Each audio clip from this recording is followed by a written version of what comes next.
नमस्कार, प्रणाम, good morning. Thank you so much for joining us this morning. मैं हूं आपके साथ रचना सिंह और आप देख रहे हैं हमारा मॉर्निंग लाइव शो बिहार बिहान।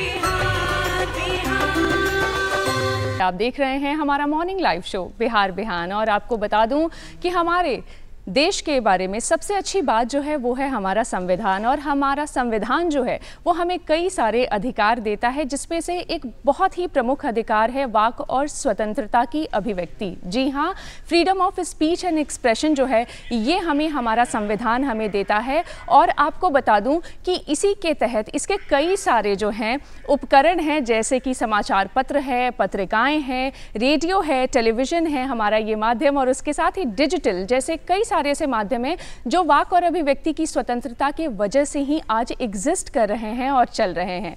जी हाँ, तो अकबर इलाहाबादी का एक बड़ा ही खूबसूरत सा शेर है। वो कहते हैं कि खींचो ना कमानों को, ना अखबार निकालो, जब तोप मुकाबिल हो तो अखबार निकालो। जी हाँ, आज हम इसकी बात, इतनी बात इस वजह से कर रहे हैं क्योंकि आज है वर्ल्ड प्रेस फ्रीडम डे। इस दिन को मनाने की आखिर क्या ज़रूरत पड़ गई, आखिर क्यों लगा देश और दुनिया को कि इस दिन को मनाया जाना चाहिए। और साथ ही आपसे ये भी ज़रूर कहना चाहती हूँ कि पत्रकारों के अधिकारों की बात, उनकी सुरक्षा की बात आज के भी दौर में क्यों इतनी प्रासंगिक है और क्यों ज़्यादा ज़रूरी है, इसी विषय पर आज हम बात करेंगे। क्योंकि आज वर्ल्ड प्रेस फ्रीडम डे है और इस विषय पर तमाम जानकारी देने के लिए हमारे साथ हमारे स्टूडियोज़ में जुड़ रहे हैं वरिष्ठ पत्रकार संतोष कुमार जी। तो आइए मिलकर उनका स्वागत करते हैं। सर, बहुत बहुत स्वागत है आपका हमारे कार्यक्रम में। तो सबसे पहले हम आपसे ये समझना चाहते हैं कि आखिर ये दिन मनाने की ज़रूरत दुनिया को क्यों लगी और क्यों लगा कि प्रेस की स्वतंत्रता बहुत ज़रूरी है।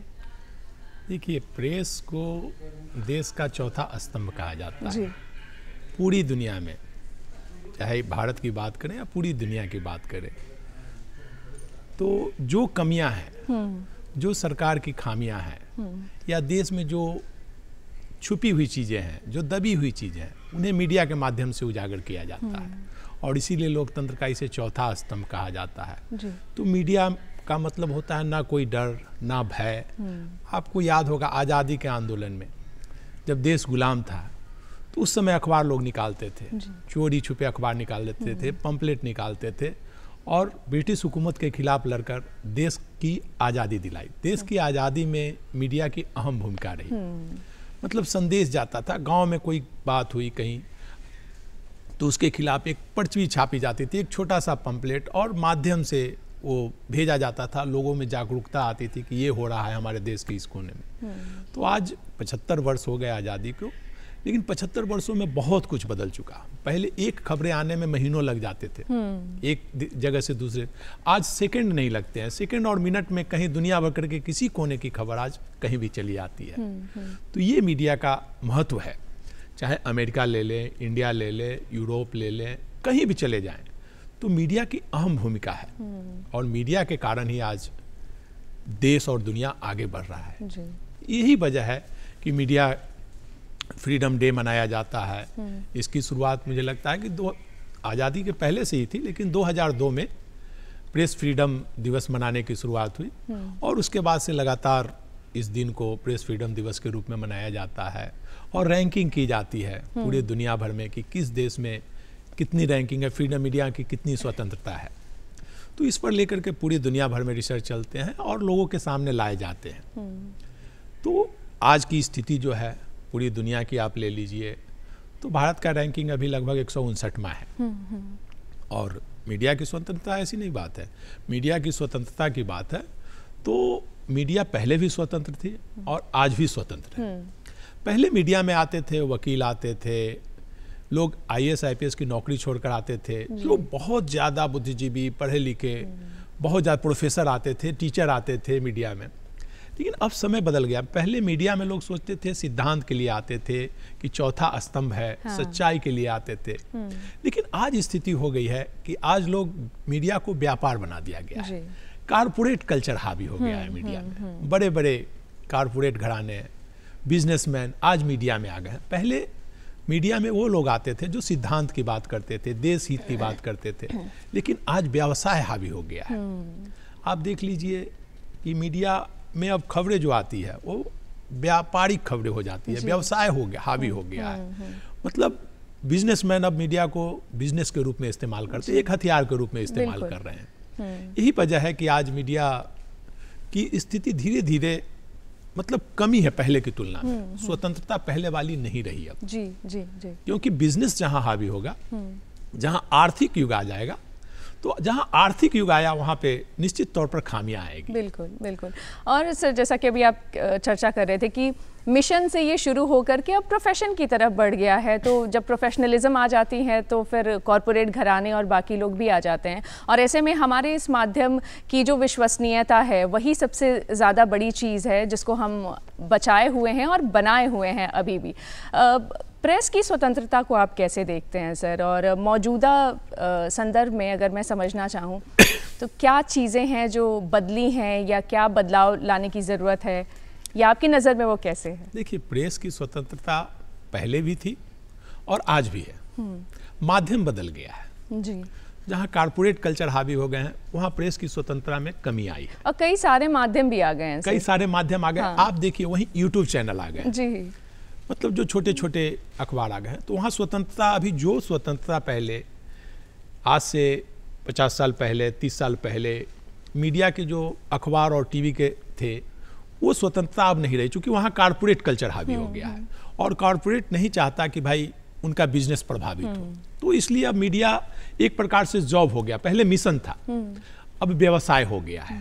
तो इस वजह से खबरों को अब दबाया जाता है जी, जी। कि उनका मीडिया का जो कारपोरेट कल्चर है उनको नुकसान ना हो। वहीं आज यूट्यूब चैनल आ गए हैं, सोशल मीडिया आ गए हैं, फेसबुक आ गए हैं, तो उस पर आज देखा जाए तो दुनिया का हर व्यक्ति आज जर्नलिज्म कर रहा है। जहां कोई छोटी सी खबरें फेसबुक पे वो लिखते रहे हैं, ट्विटर पे डाल रहे हैं। तो अब मीडिया देखा जाए तो पहले से ज्यादा स्वतंत्रता हो गई है, लेकिन वो बदलाव आया है। मुख्य धारा से हटकर सोशल मीडिया में बहुत ज्यादा स्वतंत्रता आ गई है। अगर सोशल मीडिया की रैंकिंग देखी जाएगी तो दुनिया में भारत अगर आज टॉप पे आएगा मीडिया की स्वतंत्रता में। आज एक आम आदमी, एक मजदूर, एक किसान वो अपनी बात सोशल मीडिया पे डाल सकता है कि ये गलत हो रहा है। तो मीडिया की स्वतंत्रता इस रूप में है। दूसरी तरफ अगर वर्ल्ड वाइज रैंकिंग जाए तो भले भारत पीछे है, लेकिन सोशल मीडिया पे और यूट्यूब पे मीडिया की स्वतंत्रता बहुत ज्यादा है। यही वजह है कि आज छोटी सी छोटी घटना अगर कोई गलत दिखाता है तो उसके खिलाफ 10 लोग आ जाते हैं कि ये गलत है। तो मीडिया की स्वतंत्रता की ये भूमिका है। जी, जी। जो मिशन था वो प्रोफेशन में बदला है, जिसके कारण कुछ कमी आई है मीडिया में और इसका प्रभाव देखने को मिलता है। पहले मीडिया के लोगों को जो सम्मान था, मीडिया नाम ही काफी होता, प्रेस बोल दिए तो भाई कहीं नहीं। आज प्रेस के लोगों पे हमले हो रहे हैं। मीडिया की स्वतंत्रता चूंकि कहीं ना कहीं जहां कारपोरेट कल्चर हावी हुआ तो वहां पक्षपात होने लगा है, तो जो सच्चाई है उसे दबाया जाता है। मान लीजिए किसी कारपोरेट कंपनी है, उसके खिलाफ कोई खबरें आई, आम लोगों की जमीन हड़पी गई, जैसे बंगाल का मामला ले ले, बिहार का मामला ले ले, तो आम लोगों की जमीन जब हड़पी जाती है तो जहां कारपोरेट है वो मीडिया उनकी मीडिया हो गई है, तो उसे दबाव डालकर उस न्यूज को दबा देते हैं। तो वहीं सोशल मीडिया, यूट्यूब उस न्यूज को आगे करते हैं। तो लोग आज देख रहे होंगे कि जनरल न्यूज से ज्यादा लोग सोशल मीडिया पे भाग रहे हैं। जी, जी, जी। तो इसका प्रभाव देखने को मिल रहा है। और मीडिया में और भी कमी आई है। मतलब प्रेस को पहले लोग पैसे के आर्थिक रूप से नहीं देखते थे, पहले मिशन के रूप में देखते थे, आज बिजनेस हो गया है। तो मीडिया में भी मतलब आर्थिक युग के कारण बहुत गलत खबरें भी दिखाई जाती है। सोशल मीडिया पे भी कुछ गलत खबरें आती है जिससे कि समाज में विद्वेष फैलता है। मतलब एक देखा जाए तो फर्जी कहीं कोई घटना घटती है, उसका फर्जी वीडियो बना करके उसको जारी कर दिया जाता है, जिसके कारण समाज में विद्वेष फैलता है, दंगा फैलते हैं, आपसी रंजिश फैलती है। तो इस पे भी काम करने की जरूरत है। लोगों को इस पर रोक लगानी पड़ेगी और इसके लिए देश के सभी लोगों को जागरूक होना होगा। बिल्कुल सर, जैसा कि अभी आप चर्चा कर रहे थे ऑल्टरनेटिव मीडिया की, बेसिकली हम बात कर रहे हैं। जो सोशल मीडिया है वो आज के समय में ऑल्टरनेटिव मीडिया है और वहाँ हर किसी की आज़ादी है। जैसे कि मैंने शुरू में भी चर्चा की कि वाक और अभिव्यक्ति की जिस स्वतंत्रता की हम चर्चा कर रहे हैं, वहाँ अब सिटीजन जर्नलिज्म की भी बात हो रही है। हर व्यक्ति ही आज के समय में जर्नलिस्ट है, लेकिन एक सेंसरशिप और दबाव की जो पूरा सिचुएशन है उसे आप कैसे देखते हैं और इस दबाव से मीडिया को कितना बचना चाहिए? देखिए, सेंसरशिप की बात है तो मीडिया में आप सच्चाई के रास्ते पर चले तो ना पहले सेंसरशिप थी ना आज ही। एक 77 के आंदोलन में इंदिरा गांधी ने इमरजेंसी लगाया था जी। उस समय में मीडिया पे थोड़ा दबाव था, लेकिन उस समय भी मीडिया अपनी स्वतंत्रता इंदिरा गांधी के खिलाफ भी लिखने को तैयार थी। लोग रास्ते अलग ढूंढ रहे थे, रास्ते अलग निकल रहे थे। उस समय हाँ। सोशल मीडिया नहीं थी, लेकिन उस समय भी मीडिया के लोग जेल में गए, लेकिन उन्होंने अपनी कलम की ताकत को नहीं छोड़ा। कवि और लेखक भी उस दौर में सर, कवि और लेखक मतलब खुलकर मंचों से बोला करते थे। और आज भी ऐसी बात नहीं, आज भी कवि और लेखक मतलब व्यंग और कविता के रूप में आलोचना करते रहते हैं। बिल्कुल बिल्कुल। लेकिन आज दौर बदल रहा है धीरे धीरे, कारपोरेट कल्चर के कारण दौर बदल रहा है और इसका खामियाजा लोगों को भुगतना पड़ रहा है। जी, जी। मतलब लोगों का विश्वास, अब भरोसा उठ रहा है मीडिया से। आप देख रहे होंगे कि अखबारों की बिक्री, पहले लोग सुबह उठते थे तो अखबार के बगैर नींद, सुबह उठते के साथ सबसे पहले अखबार देखते थे, सुबह सबसे पहले न्यूज़ देखते थे। क्योंकि पहले न्यूज़ आती थी 1 घंटे के, आधे घंटे की न्यूज़ आती थी, अब 24 घंटे की न्यूज़ हो गई। हाँ जी, बिल्कुल। तो उसमें क्या दिखाना है, तो 24 घंटे क्या दिखाएंगे, एक ही न्यूज़ का। और इतना प्रेशर है कारपोरेट का कि न्यूज़ दिखाना है, ब्रेकिंग न्यूज़ दिखाना है। इसमें कई गलत न्यूज़ भी आ जाती है, जिसके कारण लोगों में गलत संदेश चला जाता है, गलत मैसेज जाता है। तो इस पर रोक लगाने की ज़रूरत है। और मीडिया के लिए, जैसे हमारे संविधान ने आज़ादी जो दी है, मीडिया की स्वतंत्रता की चौथा स्तंभ कहा जाता है, तो उसका पालन लोगों को करना चाहिए। और मीडिया की प्रतिष्ठा तभी बनी रहेगी जब इसको आर्थिक से हटाकर मिशन के रूप में ही मीडिया रहेगा, तभी मीडिया की स्वतंत्रता रहेगी और मीडिया का सम्मान रहेगा। नहीं तो आप देख रहे होंगे कि मीडिया के लोगों पर हमले हो रहे हैं, अपमानित हो रहे हैं। पहले मीडिया का सम्मान, मीडिया जाते थे तो प्राइम मिनिस्टर, प्रेसिडेंट तक उठ जाते थे मीडिया के सम्मान में। और एक आज आम लोग मीडिया को अपमानित कर रहे हैं, गाली दे रहे हैं, मतलब अपशब्द कर रहे हैं कि बिका हुआ मीडिया है। तो ये टोटल कारपोरेट कल्चर के कारण आज भी आप देखिएगा तो पहले की तुलना में मीडिया आज भी स्वतंत्र है, लेकिन मीडिया में एक वर्ग विशेष का भी महत्वपूर्ण भूमिका है। मीडिया में पहले आपको उदाहरण देता हूं मैं, अपराध की घटना है, सोशल जो सामाजिक समीकरण है, इसके कारण मीडिया पर भी प्रभाव पड़ा है। सामाजिक जो समीकरण है, तो मीडिया में जो 90% एक वर्ग विशेष के लोग हैं और सत्ता उनकी रहती है, कारपोरेट उनका है, तो वो नहीं चाहते कि उस सत्ता और उस वर्ग को नुकसान हो। ये शुरू से है, आज़ादी के बाद से ही है, वो वर्ग विशेष की हावी।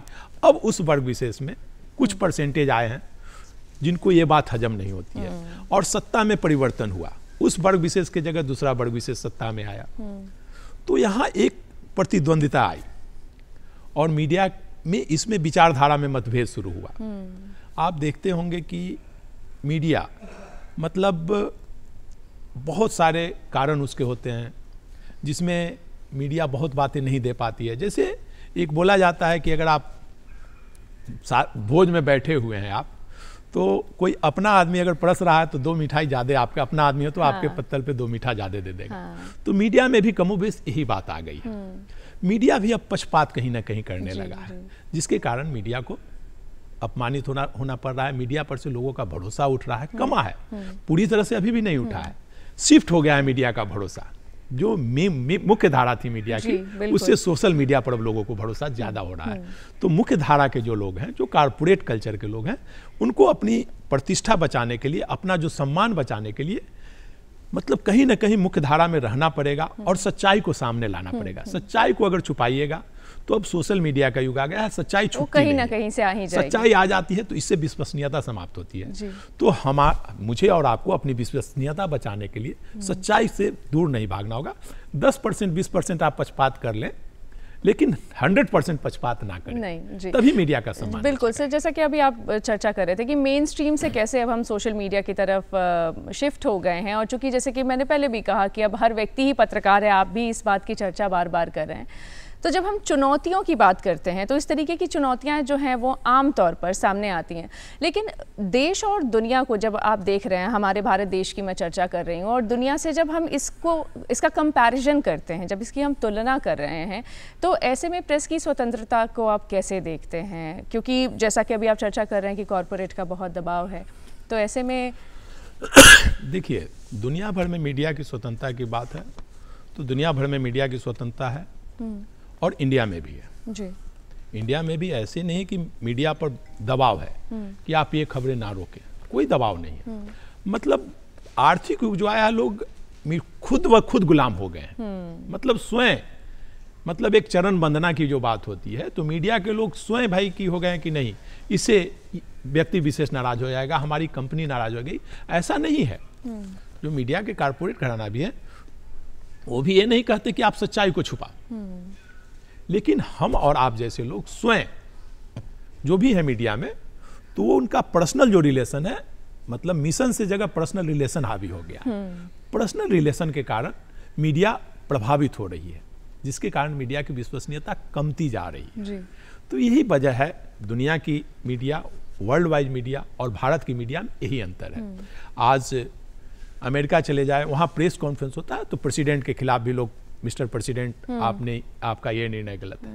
लेकिन आज ये स्थिति हो गई है कि आज मीडिया के लोग, प्रेसिडेंट इंडिया में भी थे, प्रेसिडेंट हो, प्राइम मिनिस्टर हो, सबके खिलाफ बोलते थे। इनफैक्ट सर, लोग ट्वीट कर रहे हैं, सीधे लोग सीएमओ पीएमओ को ट्वीट करते हैं और अपनी बात रखते हैं। किसी भी मिनिस्ट्री की भी अगर हम चर्चा करें तो वहाँ भी लोग डायरेक्टली वहाँ एक्स पर जा कर के लोग ट्वीट कर रहे हैं, जो कि आपने बड़ी अच्छी बात बताई। लेकिन सर, ये जो मेन स्ट्रीम मीडिया है, हम तो उसे ही में मुख्य मानते हैं, और उसके साथ ही जो अभी आप चर्चा कर रहे हैं कि कैसे सोशल मीडिया, अल्टरनेटिव मीडिया पर अब हमारी दखल ज़्यादा हो गई है, या हम शायद शिफ्ट कर गए हैं उस तरफ, या हमें ज़्यादा बेहतर लग रहा है।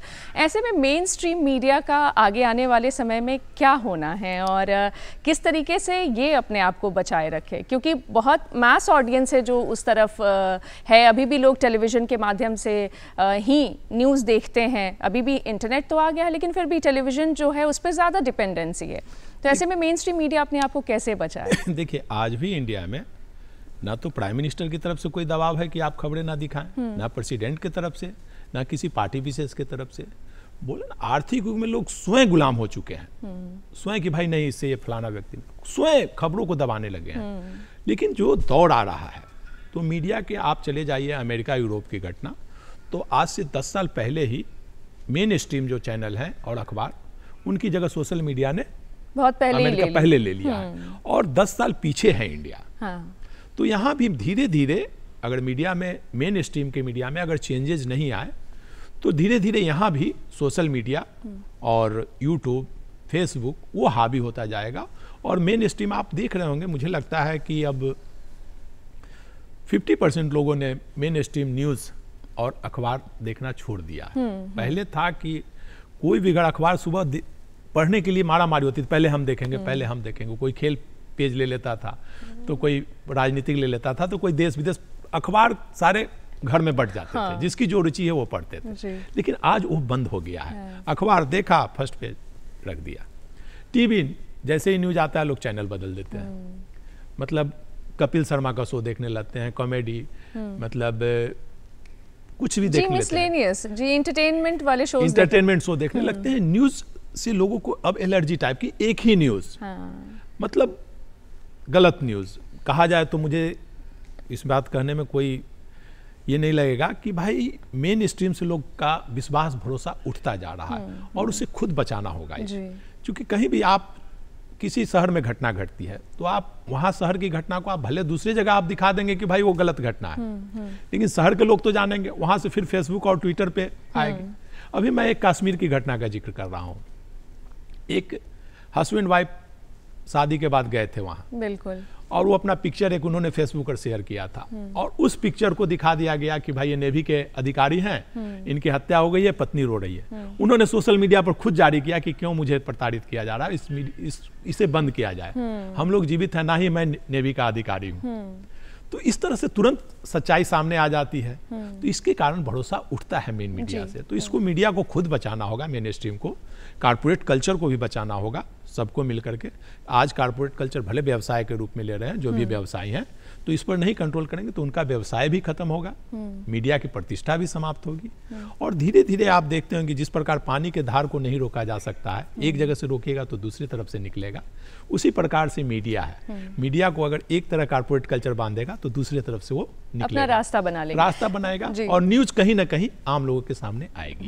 सर, जैसा कि अभी आप चर्चा कर रहे हैं कि डिजिटल जो है वो बहुत मुक्त हो गया है, लेकिन लेकिन भ्रांतियां जो हैं वो भी वहाँ बहुत तेज़ी से ट्रैवल करती हैं, तो उससे भी बचकर रहना बहुत ज़रूरी है। आप सोशल मीडिया को इस्तेमाल करते हैं, खूब चलाते हैं, लोग पूरा दिन उस पर निकालते हैं और कई बार भ्रामक खबरों से भी उनको बचना चाहिए। और ऐसे ही में कहीं ना कहीं मेन स्ट्रीम मीडिया जो है वो सामने आती है, क्योंकि कम से कम वो भ्रामक खबरें आपको नहीं दे रही होती है। पत्रकारों की सुरक्षा और उनके अधिकारों की अगर हम बात करें सर, तो उसे आप कैसे देखते हैं? क्योंकि हालिया समय में बहुत चीज़ें बदली हैं, पत्रकारों पे हमले हुए हैं, जैसा कि आपने पहले भी चर्चा किया, कई हत्याएं भी हुई हैं, तो उसे आप कैसे देखते हैं और पत्रकारों को कितना बचना चाहिए इन सारी चीज़ों से? देखिए, आपने बोला ना विश्वसनीयता की बात। हाँ। मेन स्ट्रीम और सोशल मीडिया, मेन स्ट्रीम की विश्वसनीयता आज भी कायम है जी, क्योंकि उसमें अभी भी 75% तथ्य रहते हैं। वहीं सोशल मीडिया जो है उसकी विश्वसनीयता अभी तक बन नहीं पाई, बिल्कुल कॉम्प्रोमाइज्ड है सर। मतलब उसमें सोशल मीडिया इतनी ज़्यादा हो गई है कि उसमें जिसको जो मन में आता है चला देता है, और उसकी विश्वसनीयता इसी कारण नहीं है। जिसको मन में आया प्राइम मिनिस्टर के खिलाफ कुछ भी बोल दिया, प्रेसिडेंट के खिलाफ बोल दिया, किसी को नहीं बकसता। मतलब एक बस मोबाइल लिया और जर्नलिज्म हो गया, यूट्यूब जर्नलिज्म, और कुछ भी। इस कारण मीडिया की विश्वसनीयता खतरे में है। मतलब उसमें भी 50-50 की बात है। अगर उस पे भी, दोनों पे कंट्रोल की जरूरत है। मेन स्ट्रीम और सोशल मीडिया दोनों अगर अपनी विश्वसनीयता चाहते हैं, सम्मान चाहते हैं, तो कंट्रोल करने की जरूरत है। और आज जो पत्रकारों का सम्मान घटा है, इसकी मूल वजह यही है, विश्वसनीयता। आप किसी व्यक्ति के खिलाफ गलत करेंगे तो एक दिन बर्दाश्त करेगा, 2 दिन बर्दाश्त करेगा, लेकिन तीसरे दिन वो रिएक्ट करेगा। एक जानवर भी है जिस पर अगर आप बार बार प्रहार करते हैं, आपका वफादार जानवर है, तो वो भी रिएक्ट करता है। तो इंसान है। तो सोशल मीडिया या मेन स्ट्रीम मीडिया की जो विश्वसनीयता समाप्त हो रही है और उन पर जो हमले हो रहे हैं, इसकी मूल वजह यही है। जो सोशल मीडिया है वो ब्लैकमेल करते हैं लोगों को, और आर्टिफिशियल इंटेलिजेंस के आने के बाद तो और ज्यादा, मतलब इतना ज्यादा ब्लैकमेल, फर्जी खबर, इंसान है जा रहा है तो उसको कट पेस्ट करके उनको ब्लैकमेल किया जाता है, उनसे पैसे लिए जाते हैं। तो जहां आप आर्थिक युग में आएंगे, जो मेन स्ट्रीम में जो मैंने बताया कि कारपोरेट कल्चर हावी हो गया है, तो अब सोशल मीडिया पे भी कारपोरेट कल्चर हावी हो रहा है धीरे धीरे। बड़े बड़े बिजनेसमैन सोशल मीडिया की तरफ मुखातिब हो रहे हैं, सोशल मीडिया में पैसे इन्वेस्ट कर रहे हैं, जिसके कारण आज विश्वसनीयता समाप्त हो रही है। पत्रकारों पर हमले हो रहे हैं। आप देखिएगा, उन्हीं पत्रकारों पे हमले हो रहे हैं जो कहीं ना कहीं, मतलब 10% अपवाद सही लोगों पर हमले होते हैं, लेकिन 90% जो गलत होते हैं उन्हीं पे हमले होते हैं, उन्हीं के साथ घटनाएं घटती है, उन्हीं को अपमानित किया जाता है। अगर आप स्वतंत्रता, आपको हमारे संविधान ने दी है, मीडिया ने स्वतंत्रता दी है, तो उसका सम्मान कीजिए, गलत रास्ते पर ना जाएं। अगर आप गलत रास्ते पर जाइएगा तो मीडिया की प्रतिष्ठा भी जाएगी, आप पर हमले भी होंगे और आपकी सुरक्षा खतरे में पड़ेगी। पहले जो मीडिया के लोगों का सम्मान था, वो सम्मान, जिस प्रकार से मीडिया का सम्मान घटा है, मीडिया के जर्नलिस्टों का भी सम्मान घटा है, पत्रकारों का। पहले पत्रकार के नाम पर लोग खड़े हो जाते थे, चाहे पुलिस अधिकारी हो, चाहे चीफ मिनिस्टर हो, खड़े होकर हाथ जोड़ते थे। मुझे याद है पहले प्रेस कॉन्फ्रेंस के लिए चीफ मिनिस्टर की गाड़ी आती थी अखबार के दफ्तर में, और उन्हें ले जाती थी प्रेस कॉन्फ्रेंस के लिए। आज उनका इंतजार तक नहीं किया जाता है, बस एक मैसेज चला जाता है, आपका सम्मान ये घट रहा है। तो सम्मान को बचाने के लिए, ये सोशल मीडिया हो या मेन स्ट्रीम, सबको प्रयास करना पड़ेगा, तभी वो सम्मान बचेगा। नहीं तो आने वाले दिनों में और भी बुरी स्थिति होगी, मीडिया पर हमले होंगे, मीडिया के लोगों की हत्या भी हो सकती है। अगर आप नहीं संभले, आप गलत रास्ते पर जाइएगा तो कुछ भी हो सकता है। जी सर, एक और आखिरी सवाल आपसे समझना चाहते हैं कि इस दिन को जब हम मनाते हैं तो ऐसे में सरकार और समाज की क्या भूमिका होनी चाहिए, एक आम नागरिक की इसमें क्या भूमिका होनी चाहिए, क्योंकि नागरिक ही सर्वोपरि है और हम लोकतंत्र में हैं, तो ऐसे में नागरिकों की और सरकार की क्या जिम्मेदारी या जवाबदेही होनी चाहिए? देखिए, सरकार की जवाबदेही है और सरकार अपनी जवाबदेही बखूबी निभा रही है। सरकार की तरफ से ऑफिशियली किसी मीडिया पे कोई दबाव नहीं होता है। हाँ, जहाँ गलत होता है वहाँ दबाव होता है, लेकिन लोग स्वयं मतलब मानसिक रूप और आर्थिक रूप से गुलाम हो चुके हैं। लेकिन जहाँ तक आम लोगों की बात है, तो आम लोगों को यही देखना होगा कि आज मेन स्ट्रीम भले ही है, लेकिन आम लोगों के पास आज सोशल मीडिया का हथियार है, फेसबुक है, ट्विटर है। तो आम लोगों को जहाँ भी गलत न्यूज़ लगे, वो तुरंत उसकी सोशल मीडिया पे डालें कि ये गलत है, तथ्य के साथ। क्योंकि कहीं भी घटना घटती है तो हर जगह कैमरा लगा हुआ है और तथ्य तुरंत सामने आते हैं। तो उस तथ्य को सामने रखें आम लोग, और सोशल मीडिया हो, फेसबुक हो, मेन स्ट्रीम अगर उसे दबाते हैं तो आप आज हर व्यक्ति पत्रकार है, वो तुरंत उसको डाले, उसको फेसबुक पर डाले, आज फेसबुक और ट्विटर पर डालिए, तुरंत पूरी दुनिया में खबरें चली जाएगी, सच्चाई सबके सामने आएगी। तो मैं आम लोगों से यही आग्रह करूंगा कि आप, भारत के संविधान ने जो आज़ादी मीडिया को दी है वो आपको भी दी है, बोलने की आज़ादी, लिखने की आज़ादी। तो जहां गलत हो आप तुरंत उसको सोशल मीडिया पे डालें, आपके पास वो हथियार है, और लोगों को जागरूक करें कि ये न्यूज़ गलत है। तो मीडिया का भी सम्मान बचेगा और देश का भी सम्मान बचेगा, आम लोगों का भी सम्मान। जी जी बिल्कुल सर, आप हमारे कार्यक्रम में आए, सुबह सवेरे का आपने इतना ज़रूरी समय हमें दिया, इसके लिए आपका बहुत बहुत धन्यवाद। धन्यवाद। तो दर्शकों, अभी हम बात कर रहे थे वरिष्ठ पत्रकार संतोष कुमार जी से, जो कि हमें वर्ल्ड प्रेस फ्रीडम डे पर इतनी अच्छी जानकारी दे रहे थे। और ये समझना बहुत ज़रूरी है कि इस डिजिटल युग में, इस डिजिटल क्रांति के दौर में आपको ये सबसे ज़्यादा समझना ज़रूरी है कि मेन स्ट्रीम मीडिया कहीं ना कहीं अपनी विश्वसनीयता आज भी बचाए हुए है, तो उस पर विश्वास करना भी ज़रूरी है और ख़ुद को सबसे ज़्यादा सर्विलांस पे रखने की ज़रूरत है। खुद की निगरानी ज़्यादा करनी है कि हम क्या देख रहे हैं, हम किस तरीके का कंटेंट कंज्यूम कर रहे हैं, इस पर चेक रखना भी ज़्यादा ज़रूरी है। दर्शकों, आप देख रहे हैं हमारा मॉर्निंग लाइव शो बिहार बिहान, और कार्यक्रम में अब आगे बढ़ते हैं और बातें आज ज़रा किताबों की करते हैं, किताबों के पन्ने उलटते हैं। और गुलजार साहब ने क्या खूब लिखा है कि किताबें झांकती हैं बंद अलमारी के शीशे से। जी हाँ, किताबें झांकती हैं बंद अलमारी के शीशे से, बड़ी हसरत से तकती हैं, महीनों अब मुलाकातें नहीं होती हैं। और कितनी सुंदर बात उन्होंने लिखी है। और वाकई डिजिटल युग में जिस तरीके से हम किताबों से दूर हुए हैं, वो दूरी अब कुछ ज़्यादा ही बढ़ती जा रही है और उस दूरी को पाटने की ज़रूरत है, उस दूरी पर काम करने की ज़रूरत है। और आज इस तकनीक के दौर में किताबों की कितनी प्रासंगिकता है, किताब कितनी ज़रूरी है छोटे बच्चों के लिए, युवाओं के लिए, महिलाओं के लिए, बुज़ुर्गों के लिए, हर किसी को वो हार्ड कॉपी की फ़ील लेकर के पढ़ने की क्या ज़रूरत है, इसी विषय पर आज हम चर्चा करेंगे। और चर्चा करने के लिए आज हमारे साथ हमारे कार्यक्रम में जुड़ रही हैं बेहद ही ख़ास मेहमान। तो आइए उनसे आपका परिचय करा दें। हमारे साथ जुड़ रही हैं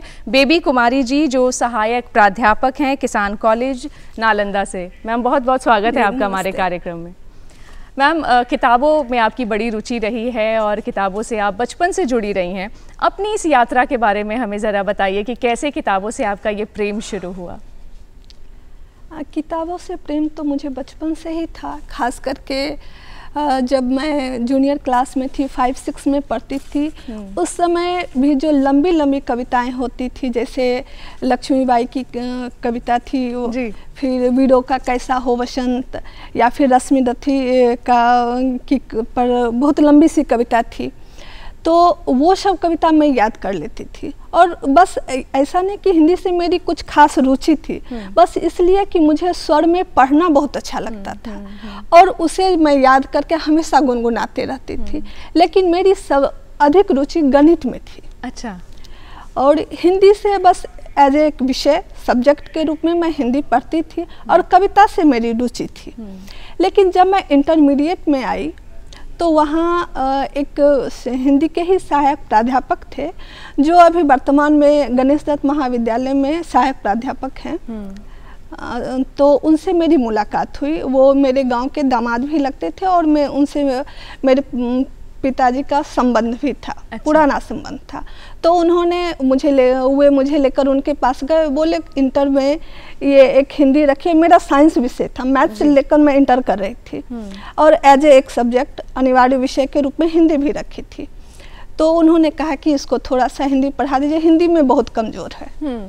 और जब मैं उनके पास गई तो दरअसल वो मेरे ज़िंदगी में एक कुम्हार के रूप में आए जी। उन्होंने मुझे ठोक ठाक के बनाया। हाँ। वो पहले तो मेरी भाषा उन्होंने सुधारी और उसके बाद वो उन्होंने उनके पास, वो खुद ही किताब पढ़ने के बहुत शौकीन थे। उनके पास पर्याप्त मात्राएं में किताब थी। वो एक एक करके, खास करके प्रेमचंद की छोटी छोटी और रोचक कहानियाँ वो मुझे देने लगे और बोले तुम इसको पढ़ो। उसके बाद फिर उपन्यास पर आए, निर्मला, सेवा सदन, गोदान, और ऐसे धीरे धीरे मेरे मन में हिंदी के प्रति रुचि जागृत होने लगी। और दुर्भाग्यवश इंटरमीडिएट की जब परीक्षा थी उस समय मेरी तबीयत तो बहुत ख़राब हो गई और मेरा परिणाम भी अच्छा नहीं रहा। तो फिर भी मेरी ये इच्छा थी कि मैं गणित लेकर ही आगे की पढ़ाई करूँ। तो जो मेरे गणित के प्राध्यापक थे उनके पास मैं गई और मैं बोली कि मैं इससे गणित से स्नातक करना चाहती हूँ। तो उन्होंने मुझे मना कर दिया, बोला नहीं तुम नहीं करो, इसके पीछे सबसे बड़ा कारण यह है कि तुम गणित लेकर अगर पढ़ना चाहती हो तो बेगूसराय, चूँकि मेरी शिक्षा दीक्षा बेगूसराय में हुई तो यहाँ वैसा साधन नहीं है, इसके लिए तुम्हें पटना जाना होगा। अच्छा। तो मेरी उस समय परिवार की ऐसी स्थिति नहीं थी कि मैं पटना आकर पढ़ाई कर सकती थी। तब उन्होंने मुझे सलाह दी कि ऐसा करो तुम हिंदी विषय लेकर तुम ऑनर्स कर लो। और फिर उसके बाद मैं जीडी कॉलेज में नामांकन ली और हिंदी के प्रति मैं समर्पित हो गई। बिल्कुल मैम, हम ज़रूर इस बात का जिक्र अब करना चाहते हैं, क्योंकि हमने आप शुरुआत में आपके जिक्र में कहा कि आप सहायक प्राध्यापक हैं, और ये जानबूझकर हमने नहीं कहा कि आप हिंदी की विभागाध्यक्ष भी हैं और हिंदी की आप सहायक प्राध्यापक हैं, क्योंकि हम ये चाहते थे कि आप ये यात्रा अपनी खुद से बताइए कि कैसे, जैसे आज भी बिहार में हम सुनते हैं और देखते हैं कि मैथ्स को लेकर के, साइंस को लेकर के जो एक प्रेम है वो बहुत अलग स्तर पर है, और वहीं पे जब हम भाषा की बात करते हैं तो भाषा से लोग बड़ा दूर भागते हैं, और ख़ास करके हिंदी को लोग उस तरीके से तरजीह नहीं देते हैं। लेकिन आपने उसको चुना और आपने उसमें अपना इतना सफल करियर बनाया है, इसके लिए आपको बहुत बहुत बधाई। और अब बात उसकी जिसकी हम शुरुआत में चर्चा कर रहे थे कि इस डिजिटल युग में किताबों की ज़रूरत क्यों है, और चूँकि आप खुद पढ़ती हैं, पढ़ाती हैं, तो आपको ये चीज़ ज़्यादा समझ में आती होगी कि बच्चे कैसे उससे दूर हो रहे हैं, और आप लोग अपने स्तर से क्या कुछ प्रयास करते हैं। यह तो सत्य है कि वर्तमान समय में आज यह जो पिछले 10 वर्षों में हमारा समाज बहुत तेज़ी से बदला है। आज प्रत्येक घर में ही नहीं, मैं तो ये कहना चाहूँगी कि घर के लगभग प्रत्येक सदस्य के हाथों में मोबाइल है। बिल्कुल। और उस मोबाइल में पूरी दुनिया कैद है, उनकी दुनिया भी मोबाइल में कैद है। और परिणाम ये होता है कि और उनमें एक है कि कम समय में अधिक जानने की प्रवृत्ति हो गई है, जिसके कारण वो अगर कुछ उन्हें हासिल करना होता है, कोई जानकारी लेनी होती है तो वो तुरंत गूगल पर सर्च करते हैं, चैट जीपीटी पर सर्च करते हैं, AI पर सर्च करते हैं और वो जानकारी हासिल कर लेते हैं। जानकारी तो उन्हें मिल जाती है, लेकिन परंतु वो फिर किताब की ओर जाना नहीं चाहते हैं। लेकिन परिणाम ये होता है कि किताब से उनकी धीरे धीरे दूरी बनती जा रही है। फिर भी ज्ञान, किताब जो है ज्ञान का सबसे प्रामाणिक और प्राथमिक स्रोत के रूप में आरंभ से ही रहा है, और इस रूप में जो उसकी प्रामाणिकता है कल भी असंदिग्ध थी, आज भी है और आगे भी रहेगी। भारत आरंभ से ही ज्ञान का देश रहा है, सूचनाओं का देश नहीं रहा है। इसे ज्ञान गुरु भी कहा जाता रहा है।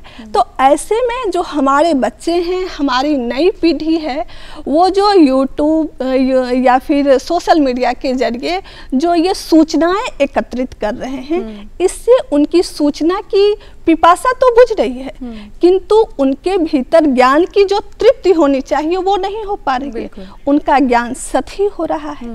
इसलिए हमें यह चाहिए कि बच्चों को किताब से जोड़े। किताब पढ़ने के दरमियान यह होता है कि हमें जो जानकारी चाहिए उसके अलावा अन्य जानकारी भी हम एकत्रित कर लेते हैं, लेकिन सोशल मीडिया के जरिए या डिजिटल माध्यम के जरिए हम बस जो जानकारी मुझे चाहिए होती है उतना ही हम उसमें डालते हैं और उतना प्राप्त करके संतुष्ट हो लेते हैं। तो मैम हम ये समझना चाहते हैं अब कि चूंकि जैसे कि आप चर्चा कर रही हैं कि कैसे हम मौलिक चीज़ों से दूर हो रहे हैं और मौलिक साहित्य भी नहीं पढ़ रहे हैं, कहीं किसी की नज़्म पढ़ ली, कहीं कोई शेर पढ़ लिया, कहीं कोई कविता पढ़ ली, लेकिन हम रेफरेंस तक नहीं पहुंच पा रहे हैं क्योंकि जो दूरी बन गई है डिजिटल माध्यम की वजह से। एक और बात समझना चाहते हैं कि ये जो ई बुक्स का कल्चर आ गया है कि आप किताबें डाउनलोड करके पढ़ सकते हैं, या ऑडियो बुक्स का जो कल्चर आ गया है, तो ऐसे में आप लोग इसे कैसे देखते हैं और कैसे बच्चों को प्रोत्साहित करते हैं कि अभी भी वो किताब के पन्ने पलटें और वापस उस प्राथमिक स्रोत तक जाएं? सबसे पहले तो मैं बच्चों को ये कहती हूँ कि तुम्हें जो चाहिए, जो पहले तुम्हें, चूँकि मैं एक शिक्षिका हूँ और सिलेबस से ही मैं आगे बढ़ती हूँ, तो मैं ये कहती हूँ कि पहले तुम सिलेबस देखो।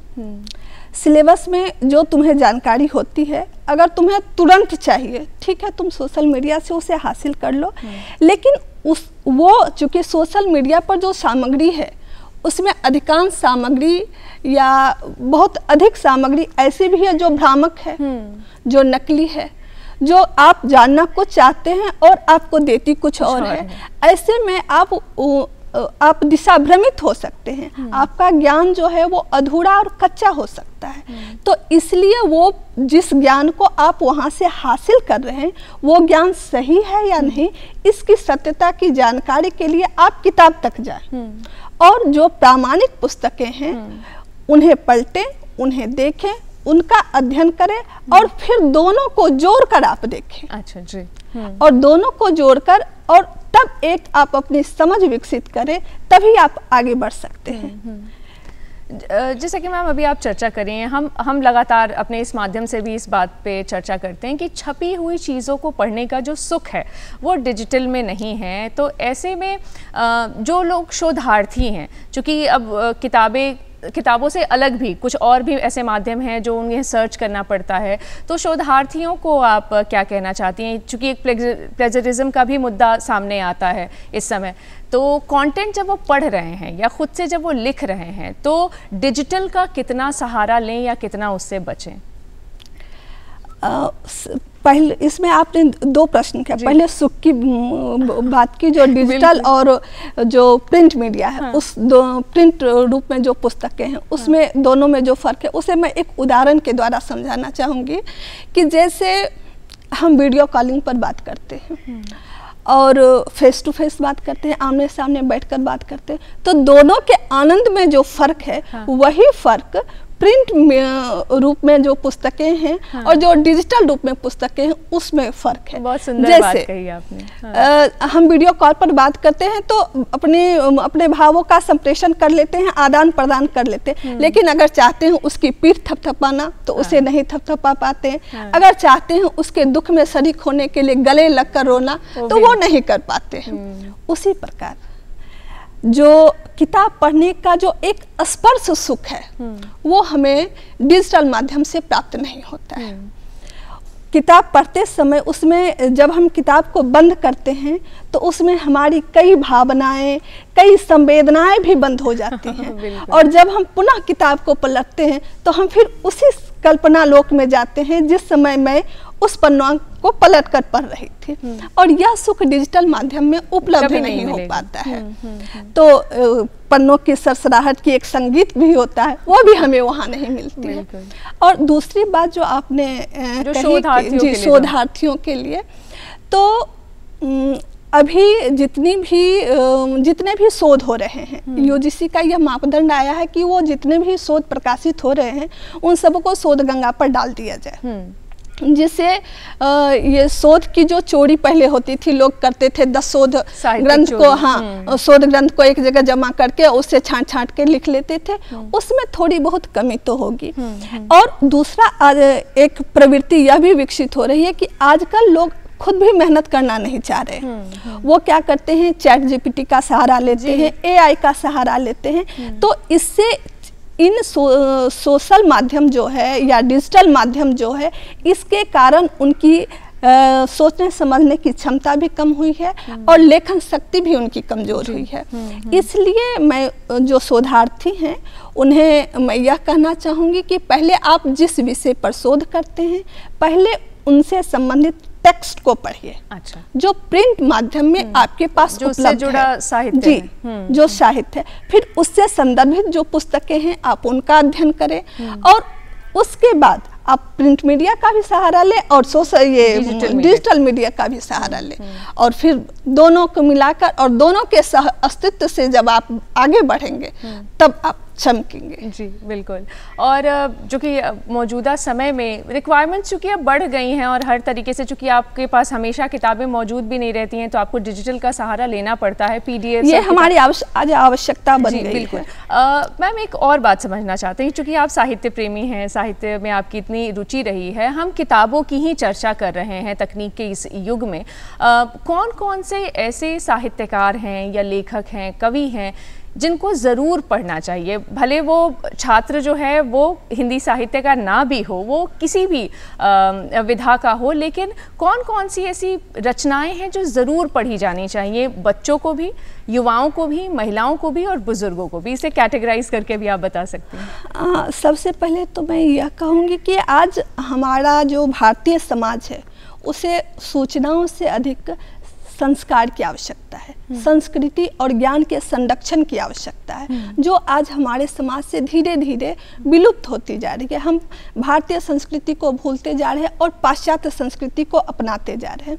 तो सबसे पहले मैं अभिभावकों को, जो बच्चे हैं उनके अभिभावकों से कहना चाहूँगी कि आप बचपन से ही, यानी चौथी पर, क्योंकि अब दादी नानी वाला जमाना तो समाप्त हो गया। पहले दादी नानी कहानियां सुनाया करती थी जिससे बच्चों में संस्कार विकसित होते थे। अब वह समय तो समाप्त हो गया। घर में दादी नानी होती नहीं है, या होती भी हैं तो अब वो कहानी सुनने और सुनाने का दौर समाप्त हो गया। इसलिए मैं ये कहना चाहूँगी, सबसे पहले उन अभिभावकों से जिनके घर में छोटे बच्चे हैं, मैं उन्हें कहूँगी कि वो जैसे जो हमारी लोक कथाएं हैं उस पर बहुत सारी किताबें प्रिंट माध्यम में भी उपलब्ध हैं और डिजिटल माध्यम में भी उपलब्ध है। आप उन कहानियों से अपने बच्चों को रूबरू कराएं। अगर वो पढ़ सकते हैं तो उन्हें पढ़ने को दें, अगर नहीं पढ़ सकते तो उसे पढ़कर आप उन्हें सुनाएं। उसके बाद जैसे हितोपदेश है, पंचतंत्र है, या प्रेमचंद की कहानी ईदगाह है, ये सब कहानियां आप उसे सुनाएं ताकि उनके अंदर एक संस्कार विकसित हो। और फिर दिनकर ने बहुत सारी बालोपयोगी कविताएं भी लिखी है। जिसमें मिर्च का मजा, सूरज का ब्याह, ये सब बहुत ही रोचक और मजेदार किताबें हैं, ये कविताएं हैं। तो इन कविताओं को जब बच्चा पढ़ेगा बचपन से, तो स्वाभाविक है साहित्य के प्रति उसकी रुचि बढ़ेगी। और उसमें ऐसा नहीं है कि बहुत सारे साहित्यकार हुए जो हिंदी के नहीं थे, बिल्कुल, तो ये रुचि उनमें बचपन से ही रही होगी। तो उसके बाद फिर मैं किशोर और युवाओं को कहना चाहूँगी कि आप प्रेमचंद की किताब अवश्य पढ़ें। उनकी किताब की अहमियत आज भी है। और उसके बाद आप रामचरितमानस को पढ़ें, धर्म ग्रंथ के रूप में नहीं बल्कि साहित्यिक ग्रंथ के रूप में। क्योंकि रामचरितमानस एक ऐसी पुस्तक है जो हमें संबंधों का दायरा सिखलाता है, उसका मापदंड सिखलाता है। सिर्फ मानव से ही प्रेम करना नहीं सिखाता, बल्कि मानवेतर प्रेम की भी एक उदाहरण का भी एक अच्छा उदाहरण प्रस्तुत करता है। इसलिए रामचरितमानस को अवश्य पढ़ें और पूरे एकदम तन्मयता से पढ़ें। रामचरितमानस मुझे भी पसंद है।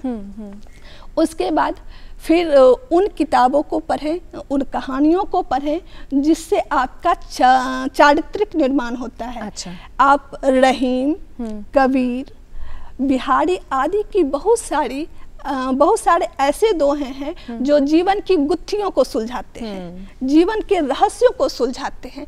आप उन्हें पढ़ें ताकि मानवीय संवेदनाओं और मानवीय समझ, समाज की मनोवृत्ति आदि को समझने में आपको मदद मिले। उसके बाद फिर चीफ की दावत जैसी कहानी है, उषा प्रेमदा की वापसी कहानी है, फिर अमरकांत की दोपहर का भोजन कहानी है, बड़े घर की बेटी है। ये सब कहानी अमर कहानी है, इसे आप पढ़ें और उसके अनुरूप आप यह खुद को जज करें, उसे अपने चरित्र में ढालने का प्रयास करें।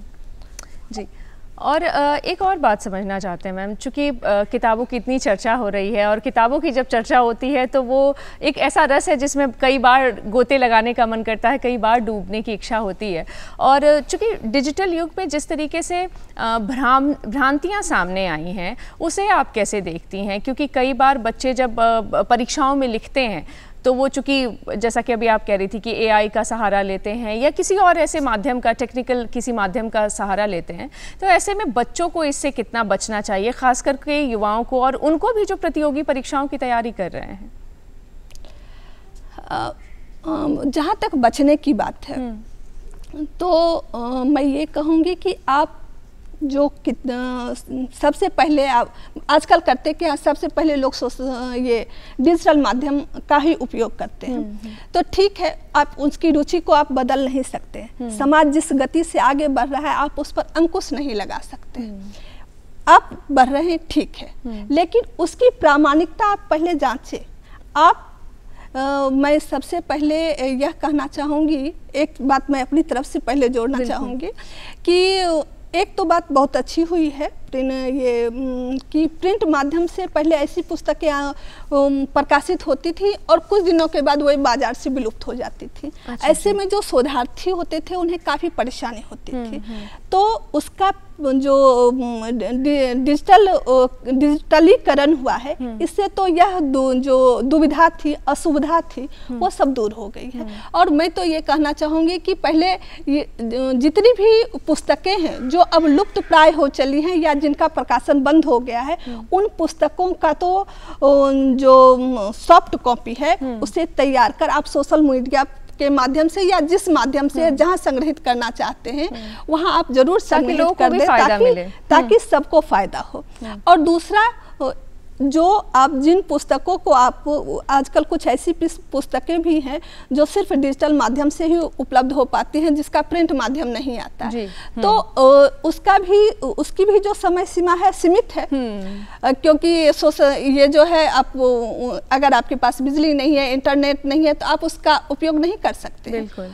तो इसलिए आपको उसका प्रिंट माध्यम भी उपलब्ध करवाना चाहिए कि यदि ये डाटा आपका करप्ट हो गया, आपके पास से ये संसाधन समाप्त हो गए, तो आपके पास एक संसाधन तो होगा प्रिंट माध्यम से। इसलिए जो भी पुस्तकें हैं दोनों फॉर्म में होना चाहिए, डिजिटल फॉर्म में भी और प्रिंट फॉर्म में। बिल्कुल। और मुझे लगता है कि शेयरिंग के लिए भी ये सबसे अच्छा रहेगा।